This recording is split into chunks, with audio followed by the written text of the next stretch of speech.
Dono de 12% das reservas de água doce do planeta, o Brasil está secando. Em pouco mais de 3 décadas, o país perdeu mais de 3 milhões de hectares de superfície coberta por água. É o que alerta um levantamento inédito da rede de pesquisadores MAP Biomas. Para mostrar a importância desse recurso tão precioso, os repórteres Sônia Bride e Paulo Zero foram ver de perto os efeitos do agravamento da seca. Plantações afetadas, sertão com aparência de deserto. É o segundo episódio da série Brasil Colapso Ambiental.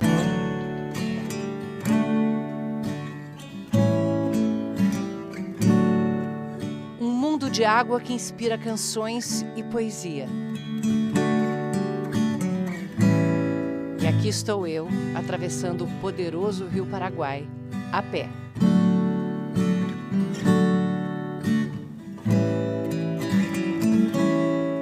Ainda faltam 2 meses para chegar à estação de chuvas. O Rio Paraguai é o retrato de um colapso ambiental. Os sinais estão por toda parte, mas só agora a rede de cientistas do MAP Biomas revela quanto de água o Brasil perdeu. Eles analisaram imagens de satélite desde 1985. E com a ajuda de programas de inteligência artificial, viram que em 36 anos perdemos 15,7% da superfície coberta com água no país. É como se um lago maior do que o estado de Alagoas tivesse secado. Como é que a gente sabe que essa perda de água que a gente está vendo não é uma seca histórica que a gente está vivendo, como outras que já aconteceram décadas atrás? Geralmente, quando você tem esses períodos de seca e depois retorna, você imagina que, historicamente, você vai enxergar os dados subindo e descendo, mas voltando a um certo normal, Quando você olha esses dados, você percebe que você tem os períodos de seca profunda, mas esses períodos não estão mais retornando à condição anterior.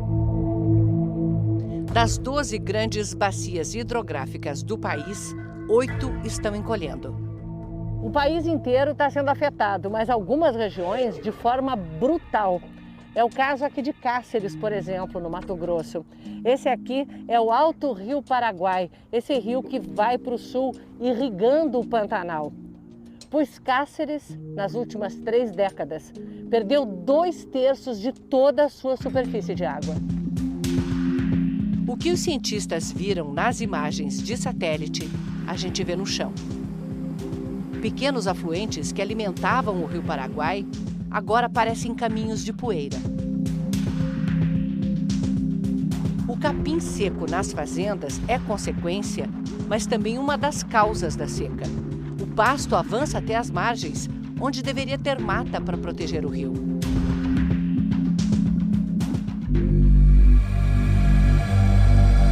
Onde o Rio Paraguai fica mais largo, fica também mais raso.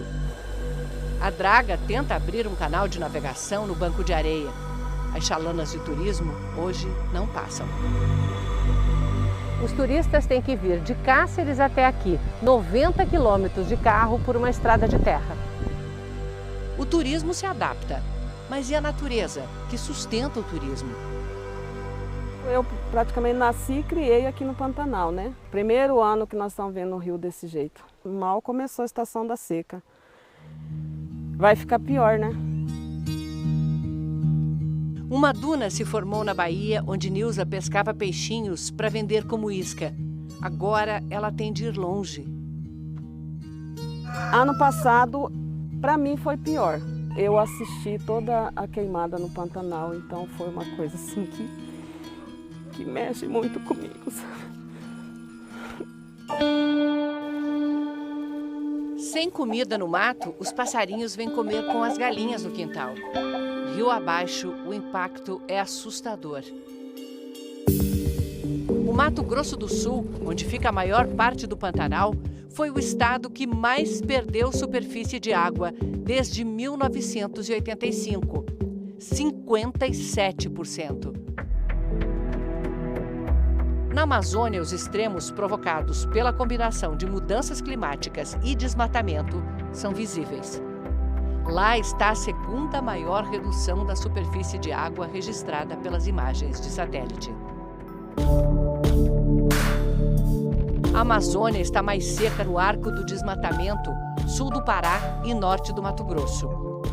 Lá, a área desmatada vira fazenda, que represa a água e estressa ainda mais os rios. Em 2019, a gente detectou 50 mil pontos, né, espalhados ao longo do arco de desmatamento associado a represas em fazendas. Então, esse número é bastante assustador. O que está alterando as águas do Brasil tão rápido? Nós temos múltiplas causas por um problema que é muito complexo. Uma das questões que está alterando o ciclo hidrológico no Brasil são certamente as mudanças climáticas globais, o aumento da temperatura, mas também temos nossa culpa no pedaço, por exemplo, do desmatamento da Amazônia, que reduz a evapotranspiração da floresta para a atmosfera, reduzindo o fluxo de vapor d'água para o Brasil central, que basicamente alimenta a maior parte do agronegócio brasileiro. Evapotranspiração é o nome do processo em que as árvores funcionam como bombas que tiram a água do solo e jogam no ar. A umidade bombeada por bilhões de árvores movimenta mais água do que o próprio rio Amazonas. Empurradas pelos ventos, essas nuvens fazem chover até o sul do continente. Essa chuva garante que uma lavoura no Cerrado tem até 3 safras por ano. Uma fartura ameaçada.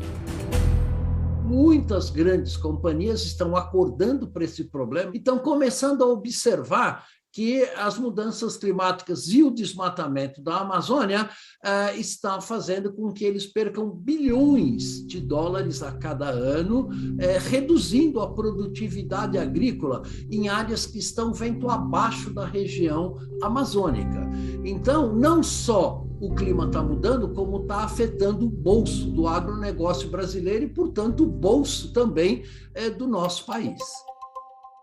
No centro do país estão as cabeceiras de grandes rios, como o Rio Paraná. Na bacia do Paraná tem mais de 60 usinas, responsáveis por mais da metade da energia produzida pelo país. Todas estão com reservatório muito baixo. Quando nós temos uma redução das chuvas na região central, decorrente do desmatamento da Amazônia, na prática, nós estamos pagando por esse desmatamento. Em resumo, o desmatamento da Amazônia está sendo precificado na nossa conta de luz mês a mês. Em nota, o Operador Nacional do Sistema Elétrico reconhece que o Brasil atravessa a pior crise hídrica em quase um século, mas descarta o risco de desabastecimento de energia. O Sudeste e o Centro-Oeste produzem 70% da energia do país e os rios estão no menor nível em 91 anos. A área de Mata Atlântica, onde estão as maiores cidades do Brasil, vive a terceira crise hídrica desde 2001, que agora se estende para o sul. No Paraná, Fernando mal acredita que esta é a lavoura de milho que ele plantou. Se não fossem os efeitos da estiagem, primeiramente o porte de planta estaria aí com 2,20 metros, né? Hoje nós estamos aí falando em plantas com 60 centímetros. Fernando semeou depois da chuva, em março. Só choveu de novo no fim de maio. Nós tivemos 57 dias, que eu gosto de frisar muito, sem uma gota de água no nosso solo. A planta é um ser vivo, né? Faltou a água, ela não desenvolveu. Plantas fracas, poucas espigas e mal desenvolvidas. 3 geadas seguidas acabaram o estrago. Ele vai colher só 10% do que esperava. Na Caatinga, por causa da construção de estruturas de captação e estoque, a superfície de água chegou a aumentar entre 2004 e 2009. Mas desde então voltou a cair e já perdeu 30%. Em algumas regiões do Nordeste, que era caracterizado por um clima semiárido, está se tornando uma região árida. Então, nós já observamos em algumas regiões do Nordeste um aumento de temperatura da ordem de 2,3 a 2,5 graus, com decréscimo na chuva da ordem de 10 a 20%. O sertanejo está acostumado com pouca água. Mas como viver sem água nenhuma? No Piauí, A área seca que se estende já tem nome: Deserto de Gilboés. A terra já tinha sido maltratada pela exploração de diamantes. A riqueza foi embora. É duro para se viver aqui, mas a gente vive. Os oásis de verde são poucos e estão encolhendo. Neste solo sabe-se o que se planta, mas não o que se vai colher. O que pode se plantar aqui, se tiver uma boa chuva, você vai colher alguma coisa. Senão ele morre com facilidade porque a água bate e some. Ela corre formando essas grandes crateras. Ela não é uma terra apropriada. Com o avanço das mudanças climáticas, pode virar uma terra impossível. O que nós vamos fazer com 20, 25 milhões de pessoas que vivem hoje em regiões com uma insegurança hídrica enorme, que podem não ter condições de sobreviver naquela região daqui a 10, 15 ou 20 anos. Então, isso é uma questão que o nosso país tem que pensar cuidadosamente.